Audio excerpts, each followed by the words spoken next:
Growing a business is hard, but it does not have to be. Once a week, we take a break from the hustle and bustle in business to talk about innovations and what's new in the C-suite. This is the Fractional C-Suite Retreat, and I'm Joseph Frost. Pull up a seat at the fire, grab a drink, smoke a cigar, and just join me as we relax, learn, and get inspired. This retreat is sponsored by yorCMO, helping organizations grow with better marketing strategy. Welcome. Today's guest believes that every person and brand has a potential waiting to be untapped. He has strong B2C experience in marketing. He's a dynamic marketer and a commercial executive. He's actually one of our CMOs at yorCMO. Welcome, Eric Johnson. I'm glad to have you on the show today. Thank you. It's great to be here. Yeah, it's always good to officially interview somebody from my own team on the podcast. But in this capacity, you're certainly a fractional CMO that's got a lot of experience to share with our audience. So I want to start off with the same question I start with all of our guests, and that comes straight from kind of the thought process of how can we help educate C-suite leaders. So what's the one opportunity that you see that many C-suite leaders might not be aware of or might be interested in learning more about? I mean, obviously, there are a lot of things to consider as you're thinking about your business. One area that I have had a lot of experience with over the years, and actually I'm working with right now, the client I'm working with right now, is really aligning sales and marketing. Now that, as I say that sounds pretty simple. That sounds to a lot of people probably pretty obvious. But what I've seen over the years and what I'm seeing right now with my current client is that's not always the case. A lot of times marketing is doing one thing and sales is doing another thing. And they don't take the time to really connect so that they're really working off the same sheet of music. And so I think that's one of the most powerful things I've learned over my years is just how do I, as a marketing executive, as a marketing leader, really build plans with sales in mind? And so everything we do, what is the sales application of that we just built? And so I think that's a critical thing. And I think that's what I'm seeing right now with the client I'm working with now, they're responding to that really well, is to say, I'm going to develop this and the sales approach from that is going to be this. And I think that's a huge thing. And without naming names of the client, but just kind of going through some details about that process. What does that entail? Does that start with reaching out to the sales leaders and getting in a room together and huddling and figuring it out together? Is it like, how do you go about approaching that? I think really when I think about leadership, and that's really the role that I'm in with this client, when I think about leadership, a lot of people talk, a lot of people say we need to do this, a lot of people say we never did that, et cetera. A lot of people say a lot of things, but for me, leadership is really taking that first step. And so let's lay this out. Let's put it on a piece of paper and lay out, this is the goal that we're trying to shoot for. This is the plan that we are building, that we are going to chase. And I think so I've taken that opportunity, and I always have throughout my career, and also with this current client, is I put it all on paper. I'm in 4 or 5 pages, I'm able to articulate, this is what I see as our plan that we're going to go follow. And then very quickly, once I've kind of taken that lead, is absolutely getting the whole sales team on the phone and walking them through every single page, and walking them through every idea to say, help me make that idea better. What will work better? What will not work? What do we need to change? And really work it that way. So we've done, so I laid out this whole plan to the sales team the other day, and I allowed them basically an hour and a half to really go through the whole plan and critique each part of the plan to say, this is what's really going to make it work. And so I think that was my leadership, was to kind of bring them the plan, but 2, to share that plan. And now 3, I've digested that plan and I've played it back to them. This is what we landed on. So I did that this morning, and everybody, including the head of the whole group, says, this plan is awesome. You've done a fantastic job bringing the marketing and sales together. And so what does that look like when you bring it together? is it about aligning the objectives, about aligning the message, about aligning the metrics, how we're going to measure success? What are some of the particulars that go into that? I mean, the key thing is aligning kind of the objectives. So this is what we're shooting for. And so they basically set a goal of we need 30 new basically meetings a week. That's how they sell, because they have a meeting with their clients. So our goal was to hit 30 a week.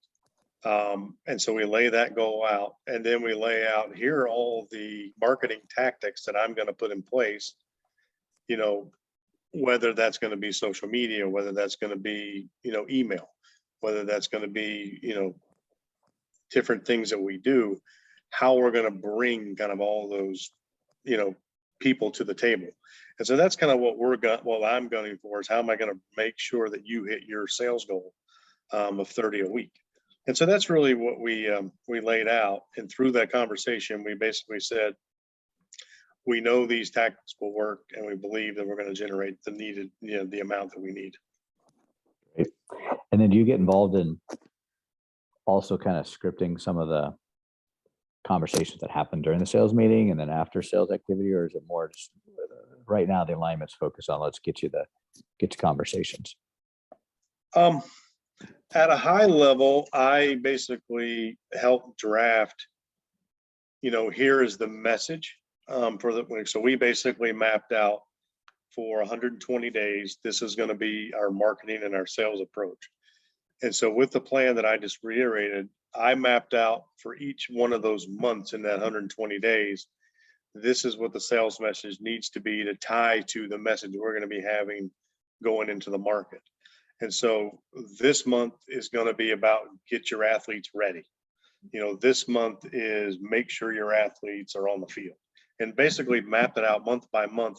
This is the marketing message. And then how does that relate to here's the sales message? So now when they have phone calls and when they're talking to people, hopefully they just got a marketing message that's now going to be exactly what they're going to talk to them as a salesperson. So that's how we did it. So the salespeople know what the marketing message is. So when they're talking to the prospect who may see that marketing message at any time during the sales process, at least there's not a disconnect into right. what marketing's saying. Yeah, what so sales they get the same message, and so it's connected across the same message, either on the phone or in the mail or online. So yes.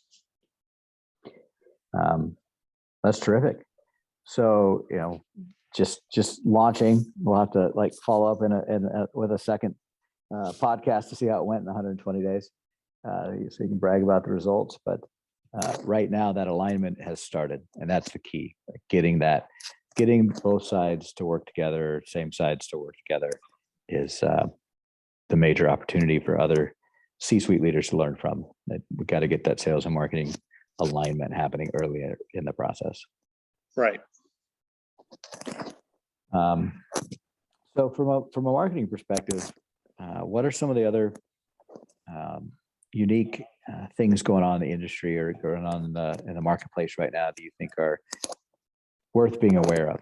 There's a lot of stuff going on in our world with post-pandemic and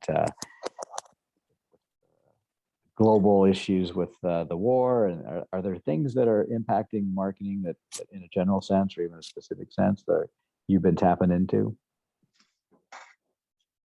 I think one of the big things that's definitely surfaced, I would say over the last year is, and I grew up in marketing for, some very large companies with relatively large marketing budgets.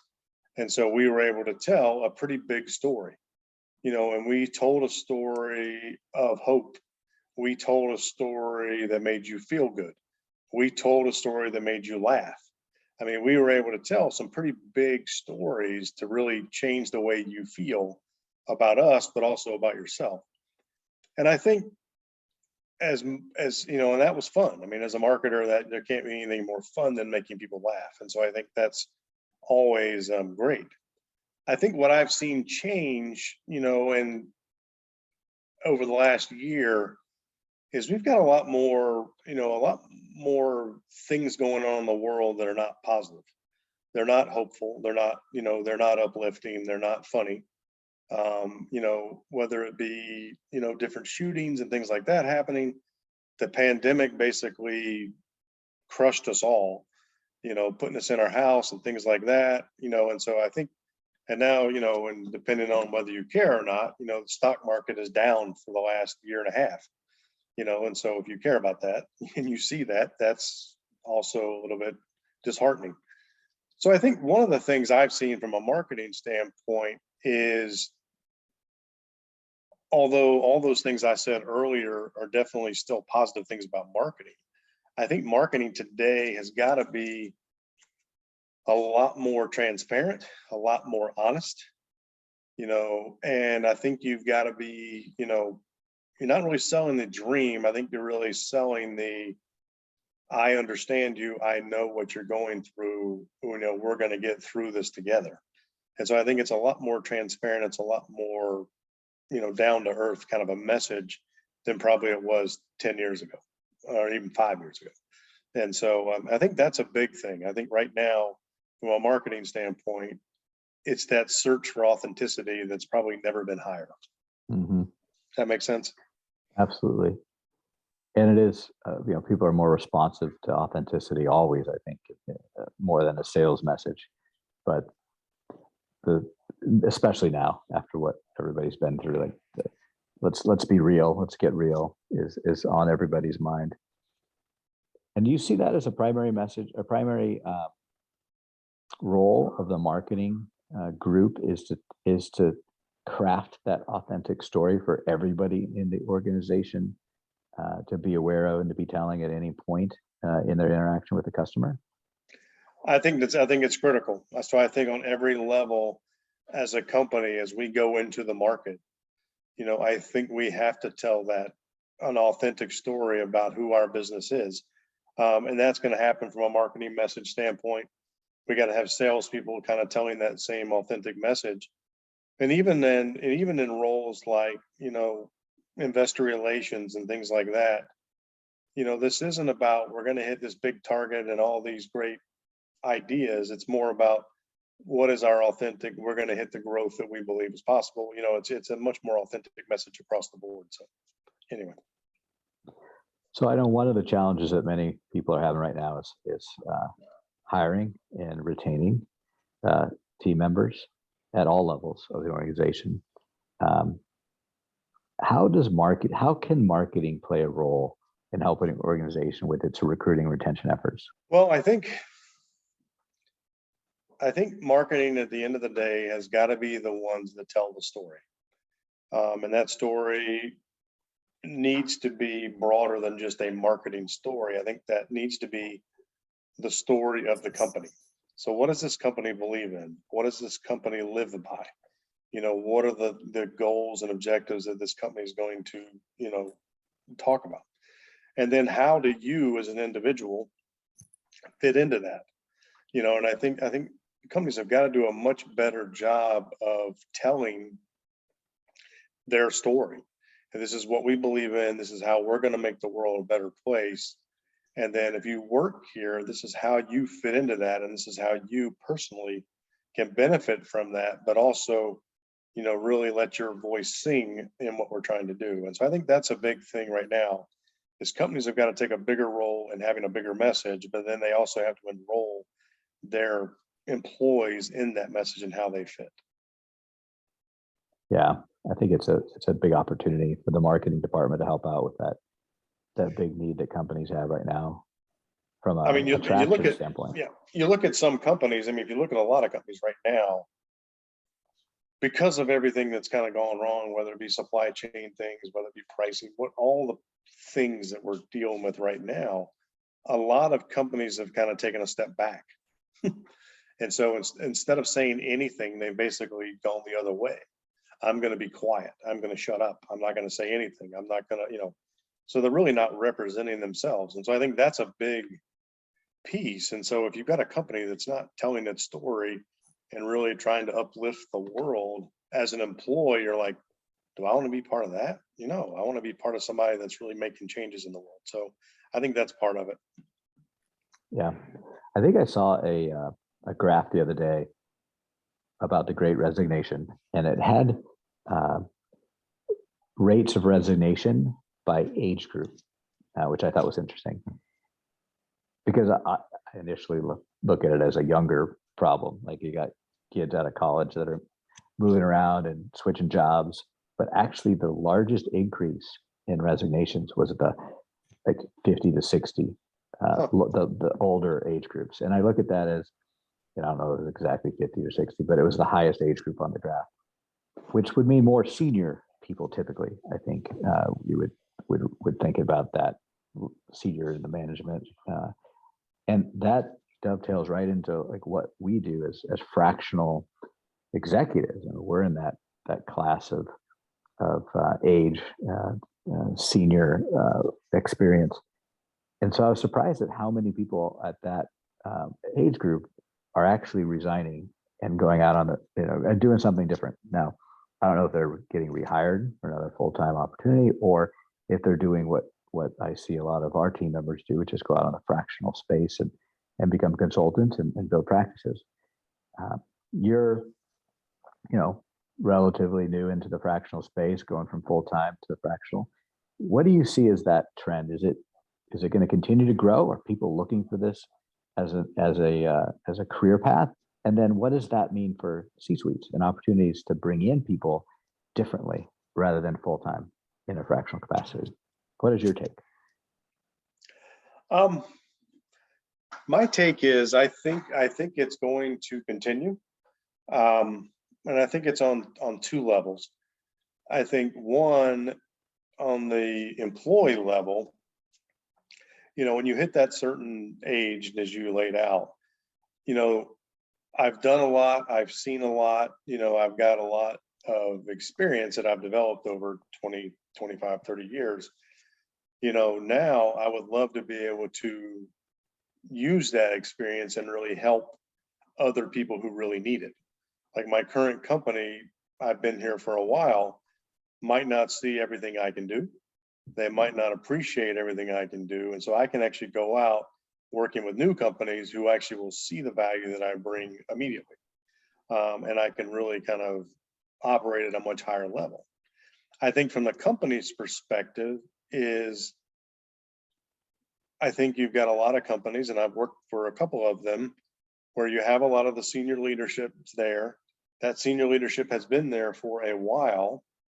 And now we are in significant need of growing, significant need of increasing margin, and really, in significant need of new thinking that we haven't had.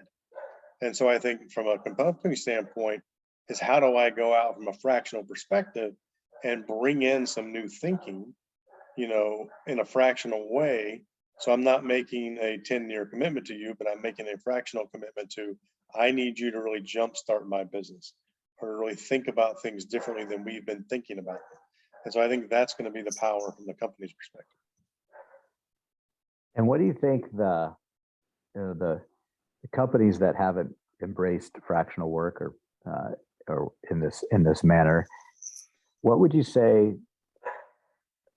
are what are the top three real what's the right word I'm looking for, reasons why that a fractional solution might be better than a new full-time? Like, what would you say the top three reasons to choose fractional over full-time might be? Whether it be marketing or IT. Why would fractional, as an employee, as a company? Yeah. What would you tell a prospective company? And it doesn't have to be marketing, but like, what are the top three reasons why you would choose to engage a professional fractionally at the C-suite level or the leadership level versus hiring full-time? Well, I think one is, I think in a simplistic way, it eliminates some of your risk. And so if you make that commitment to a new full-time, C-suite person, you've made some sort of financial commitment and some sort of just an overall commitment to somebody. Whereas if you hired someone who's a fractional person, you've made a commitment, but that commitment is for a shorter period of time. And, I think that's going to be, that's something that you might be able to work better with, you know what I mean? And and do that. I think the other piece of this is one of the reasons you would hire fractional is, and I'm seeing this now because I've been hired fractionally in some different roles, is I can make things happen faster. Whereas the person that's already sitting in that seat, or if I've hired somebody full time, things are going to move slower. Things are going to be more deliberate. Things are going to be thought out more so that basically you're protecting yourself. I had a great, our president today that I'm working for at my current client, he said to me, he says, look, Eric, I don't want you bogged down by our organization. I want you taking the reins. I want you working with our agencies. I need you to be the one providing direction to everybody. Nothing against our team, nothing against them, but I hired you for that reason. And I was like, perfect. So I think that's another benefit to a company is you can hire this fractional person to do some things that you may or may not be comfortable with telling your own people to do, or to go faster when they might not be comfortable doing that. Very interesting. Yeah, certainly the having an outsider come in any capacity gives a lot of different freedoms for the ownership team or leadership team to be able to let them go a little hog wild that they wouldn't want just a traditional full-time person to be doing. That makes sense. What are some of the challenges you see as a fractional leader that are different from when you were a full-time leader? I think in that same storyline we were just going is one of the powerful things about coming in as an outside leader to these organizations is now presidents, CEOs can tell you, hey, I need you to go faster. I need you to think bigger. I need you to, get more done than maybe my team is doing that without insulting the team. And I think so one of the big challenges is I realize what he's doing. I realize what he's asking me to do. At the same time, I have to work with his team. I have to work with the people he's already got in place. And so I actually spend probably more time than if I was actually employed by them working to make sure I'm aligned with his team. So I've spent, like this week, I've had 3 meetings with the sales team. And if I was actually the guy running the show at the company, I probably would have only met with them once. But I've actually taken the time to meet with them 3 times to make sure the sales team is aligned with what we're building. And then I have a marketing team under me now who works there. And I'm doing the same thing as I'm walking her through. This is how I'm thinking about things. This is what we've done in the past. This is how I think we can do this better. And really bringing her into the conversation so that she can ultimately own it. And so without me kind of being the heavy that the big guy brought in, I'm actually now working through the team to make them go faster, to make them think bigger, to make them really be better. And so that's kind of what I'm trying to do. I'm curious, do you think that you have to spend more time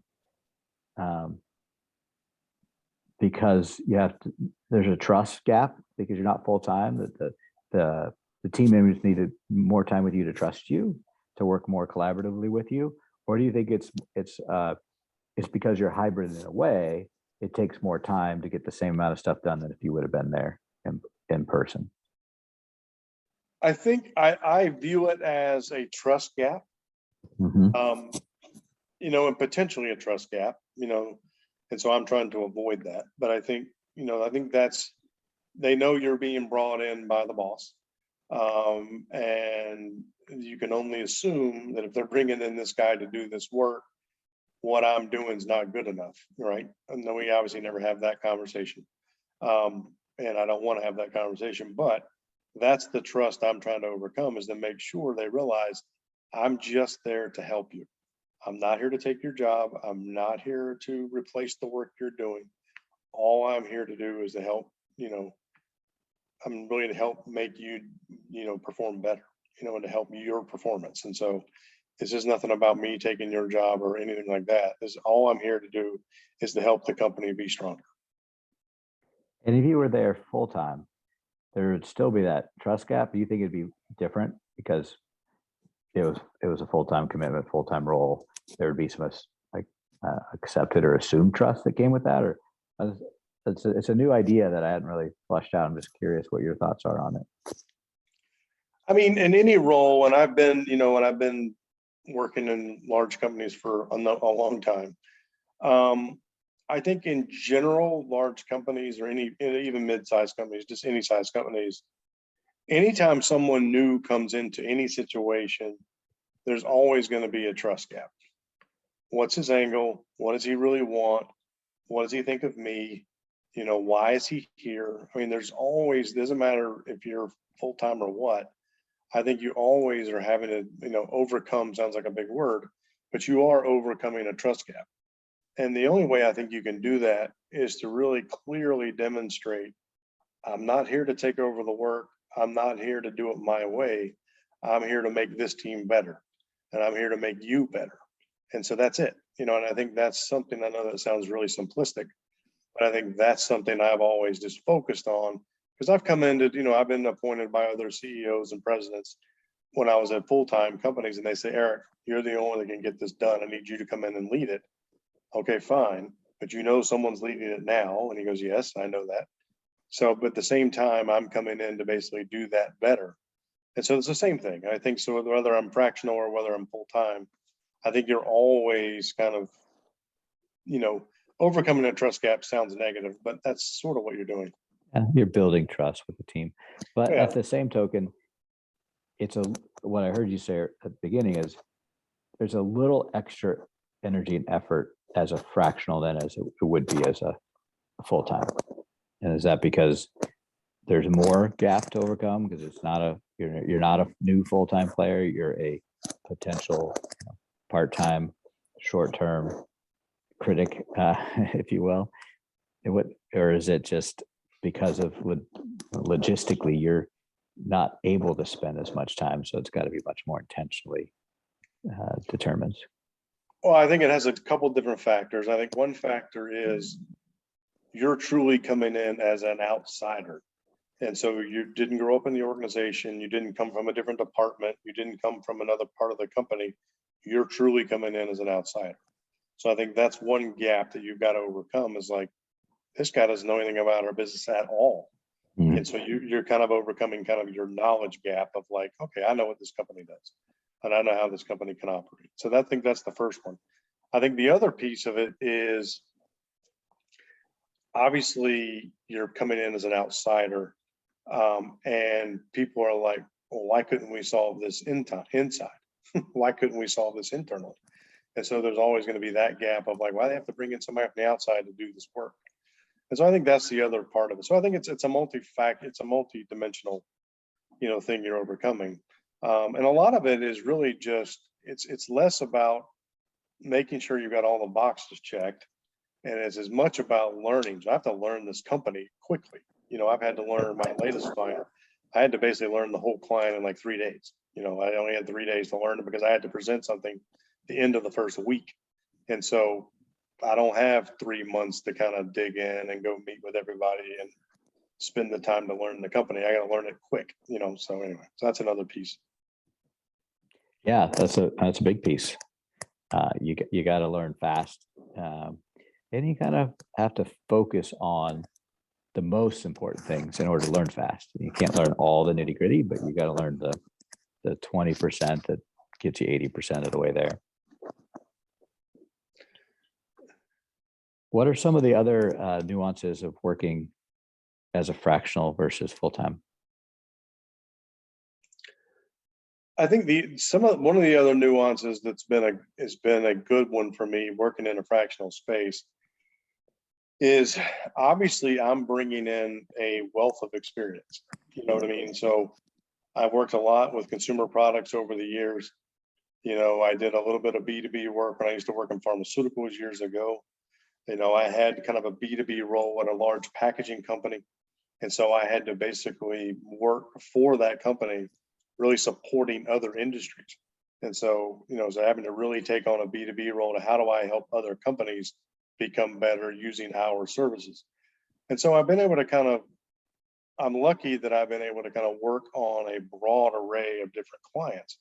And I think one of the things, even in this latest client that I'm working with, I realize is, I've got this experience in this one chance, in this one opportunity I did here that is closely related to what we're doing here. And so me being able to kind of pull from my arsenal of experience, whereas people who've been working at this company for 15, 20 years only know that perspective, only know that company's perspective. Whereas I can bring in experience from 10 different companies and share with them to say, oh yeah, well, at one time I had a chance to do this and this is how it worked. So I think that's another big thing as a fractional, is you're working with different kinds of industries that you can actually bring in experience from across the industries. Yeah. If you were to tell a potential company owner or C-level leader who was tasked to hire a fractional XYZ marketer, IT, CFO, whatever, what are the three things you would say definitely hire for this, this, and this? Personalities, characteristics, what do they need to look for? What personalities they need to hire for? Well, what are the three things you think they need to look for when they hire? What are the three litmus tests you need to hire? You need to do this, this, and this.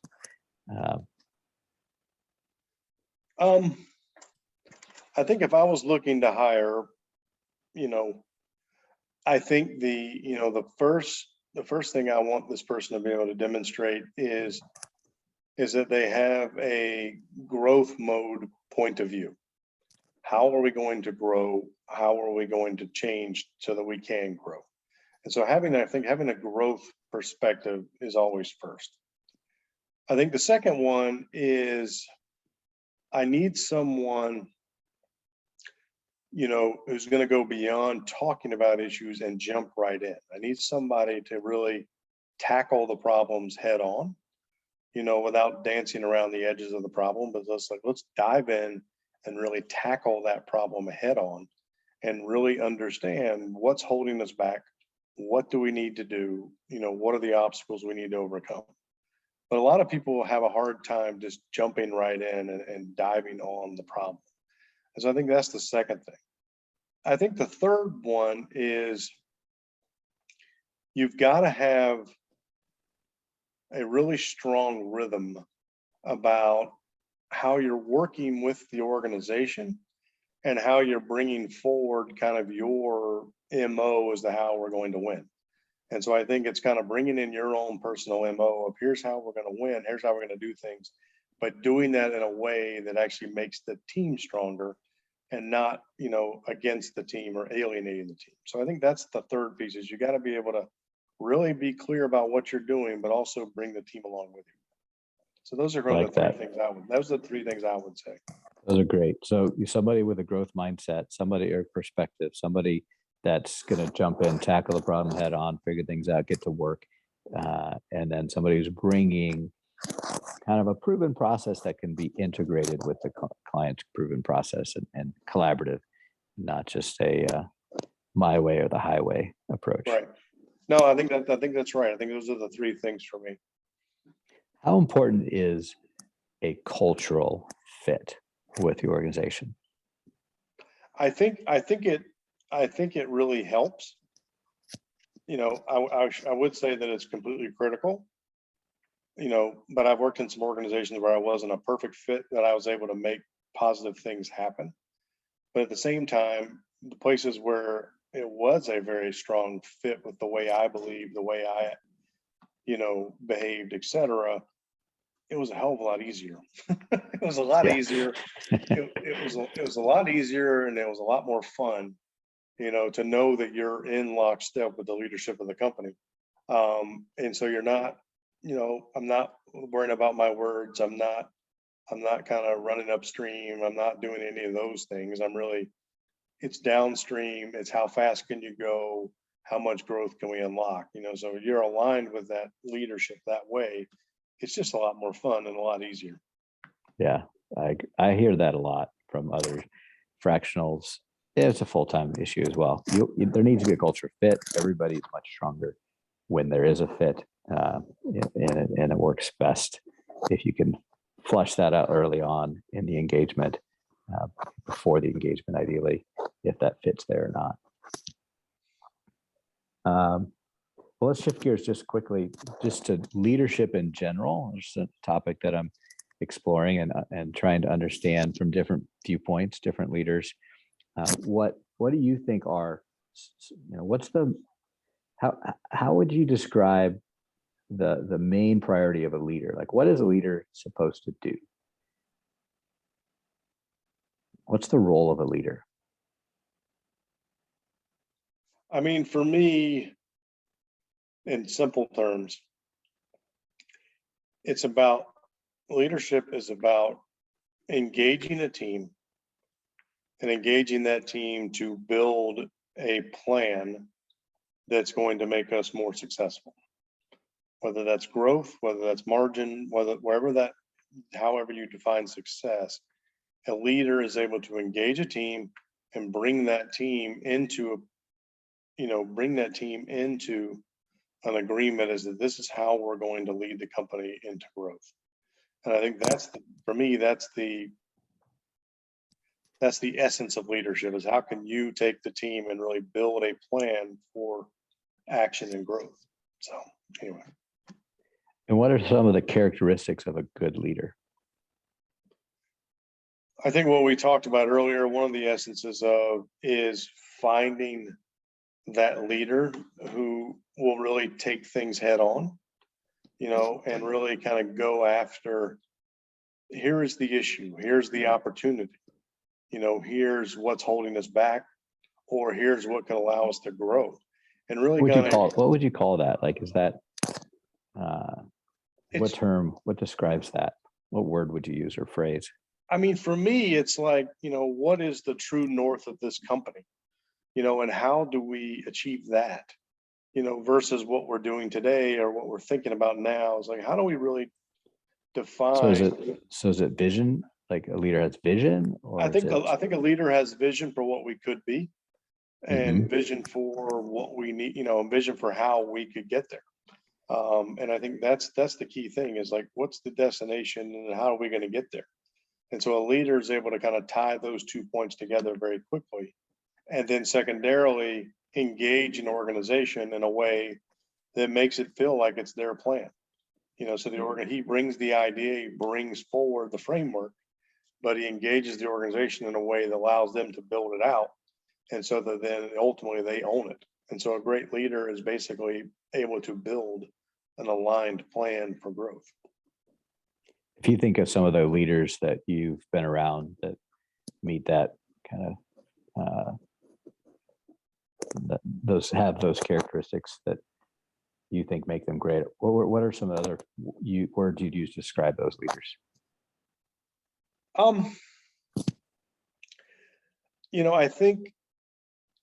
I think when I look back across my years of doing this, looking at really, the really strong leaders that kind of came around in my life, I think those leaders came to me and said, I need you to dream a bigger dream. I need you to understand, where could we be? Don't worry about where we are, but where could we be if we really took the right steps? And so I think when I look back at some of the leaders who influenced me in life, they asked me that, and I need you to dream a bigger dream. Tell me where we could be. I think I had a great leader, to this day.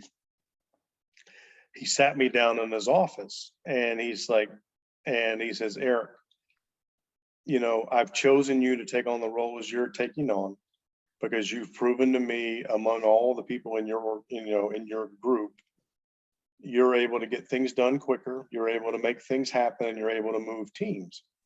He says, the one leadership quality I need you to remember, he says, there's no one else in my organization that I would pick to lead us up the hill. No one else other than you to lead them up the hill.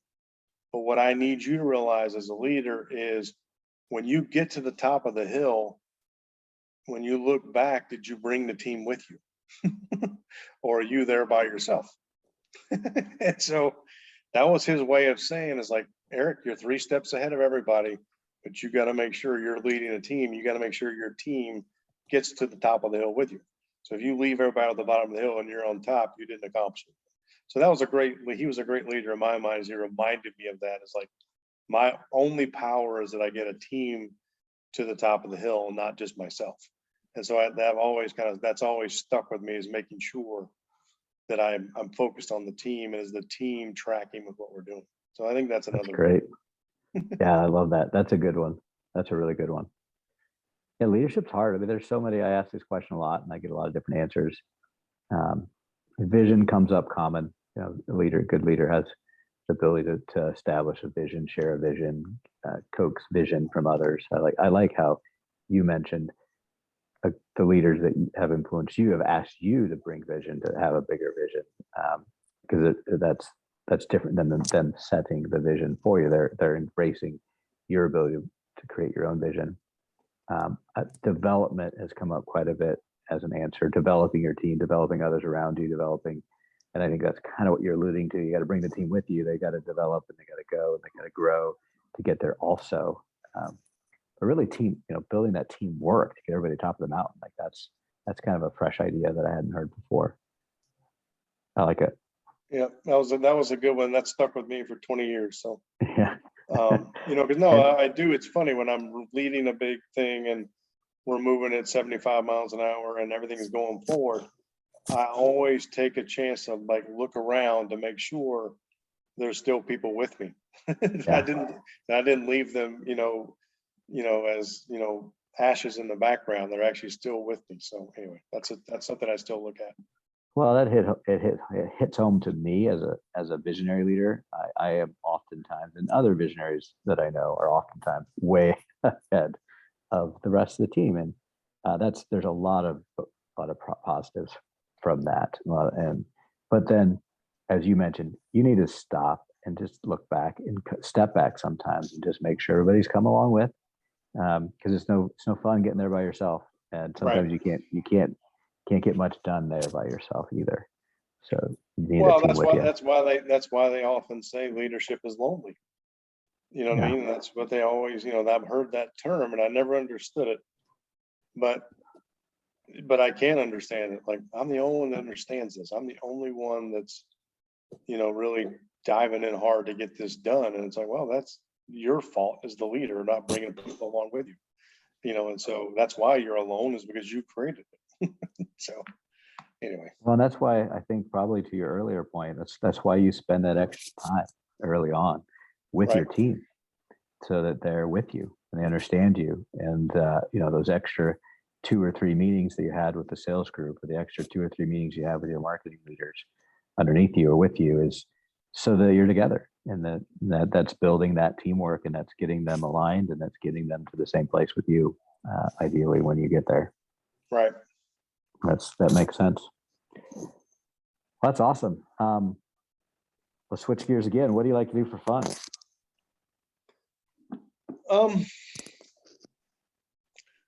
I've got 2 sports that I play vigorously. I play golf and I play pickleball.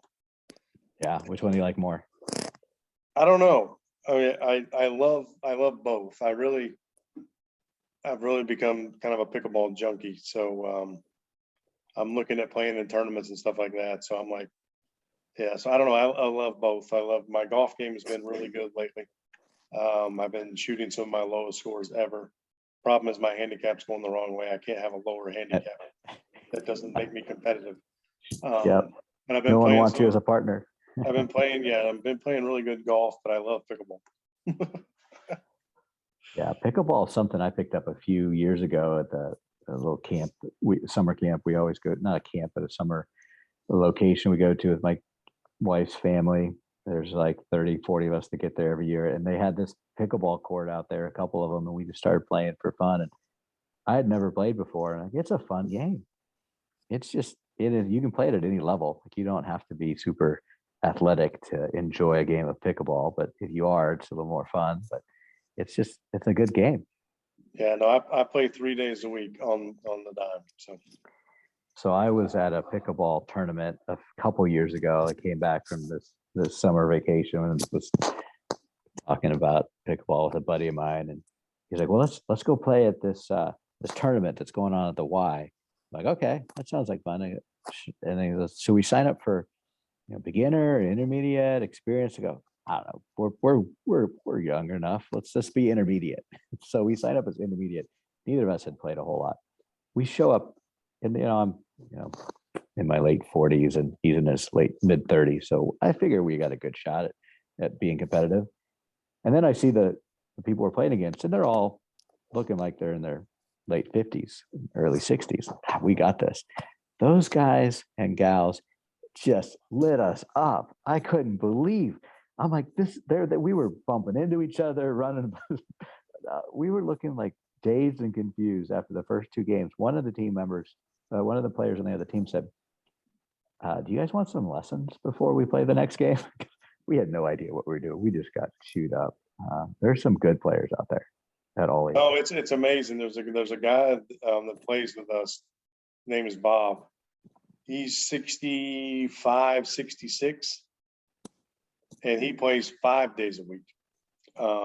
And he can, and he plays, and I joke because I play at the country club. And so I played country club pickleball, right? Whatever the hell that means. And he plays in the city. I said, dude, I can't go down to the hood. I can't play in the hood. I got to play at the club. And he always jokes with me. He's like, just not the hood, man. It's good. But he plays like 5 days a week. But he comes out to the country club like 1 or 2 days a week. And he just wins every match. You're like, damn it. It's like he's 65. And like, how the hell? And he's just, every shot is perfect. Every shot is well placed. I'm like, God almighty. You know what I mean? So I'm like, I'm on Bob's team. As soon as he shows up, I'm like, I'm on Bob's team. Just so I can win, I'm like, because it's just like, because he comes out and he wins like I'm like, how the hell does he win every match? Yeah, too bad they can't handicap pickleball players. But it's just, but to your point is, some of the older guys are just awesome. There's one guy that plays with us who's 85, and he's kind of a freak of nature, to be honest with you, because he still plays tennis. He even plays tennis with my wife, and she's a 4-5, and he plays tennis with her, and I'm like, yeesh. And it's like, but he plays pickleball with us, and he's mean as hell, hit it right off your damn head. I mean, he's just like, really, he hit you right in the chest on purpose. You're like, Jesus, dude, and it's like, but he hits the crap out of the ball, and he's like 85 years old. And I'm like, I'm like, you're like a feisty old man. What the hell? But but it's just a fun sport because what's cool about it is you can play, to your point.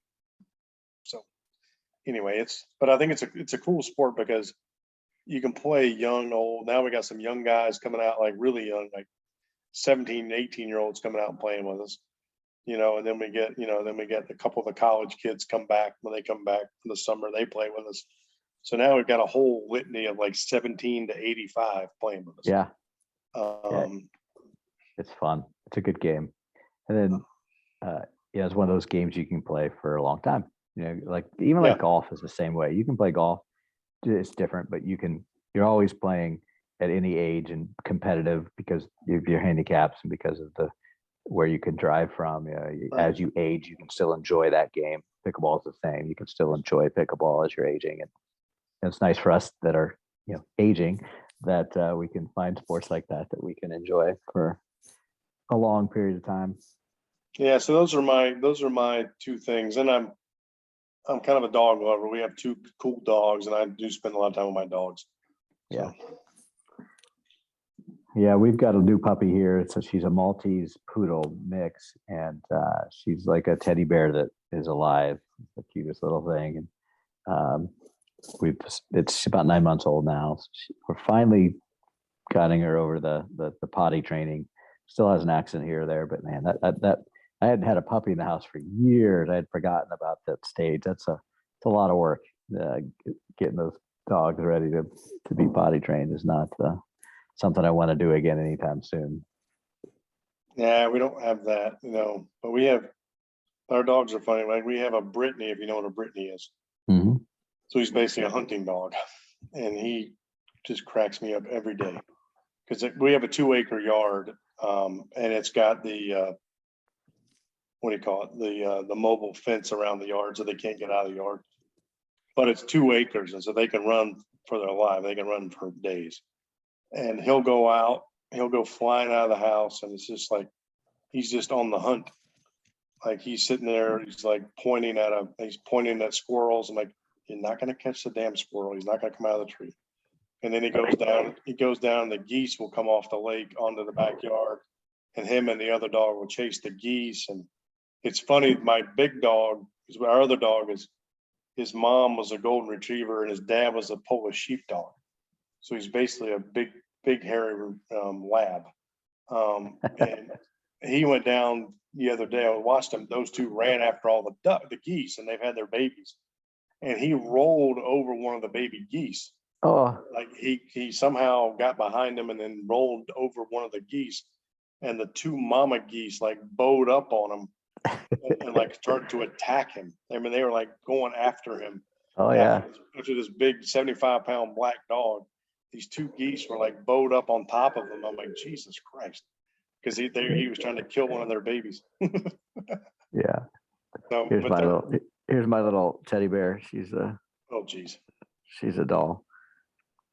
But yeah, but those two dogs make me laugh every day. They do something really funny. Yeah, dogs are great. Yeah, but between dogs and cats, I think I would take a dog 10 times over a cat personally. But yeah, I don't understand cats. I got my best friend has two cats, and I'm like, I never tell him this, but I'm like, cats suck. They bite you. They're mean. I mean, they're like, my dog would never bite me. You know what I mean? yeah, they don't have much personality. Like dogs love you when you walk in the door. Yeah, my dog's like waiting for you to come in the back door. They can hear the car show up. They're sitting at the back door when you get there. I mean, it's just like, my dog is funny because he watches who gets up. Like when my wife gets up and goes in the kitchen, he'll go and jump in her chair. Yeah. So he sits in her chair. And then when she comes back, he'll run out and then he'll go find his sofa. They have the sofa. And then when I go into my office where I'm at now, I'll come out and he'll be sitting in my chair.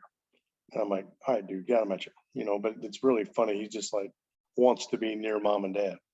And so if they're out of their chair, he sits in their chair. I'm like, okay, whatever. So if people want to reach out to you when you're not playing pickleball or golf, what's the best way for somebody to reach out to learn more about you or to touch base with you, Eric? I'm a pretty easy phone call away. I'm on my phone all day, so I'm kind of attached to my phone. So text me, call me is the easiest way to find me. So we'll have the notes in your in the show notes in the podcast, so people can reach out to you by phone and learn more about what you're doing and learn more about pickleball and your recent handicap. Yep. All right. Well, thanks for being on the show today, and good luck with your golf game and your pickle game. All right, man. Thanks. Yep. Thank you. And that's a wrap. There's another successful episode of the Fractional C-Suite Retreat. See our show notes and more episodes at fractionalcsuiteretreat.com. This podcast is sponsored by yorCMO, helping organizations grow, save time and money with better marketing strategy and fractional execution. Visit them at yorCMO.com, yorCMO.com, spelled wrong on purpose.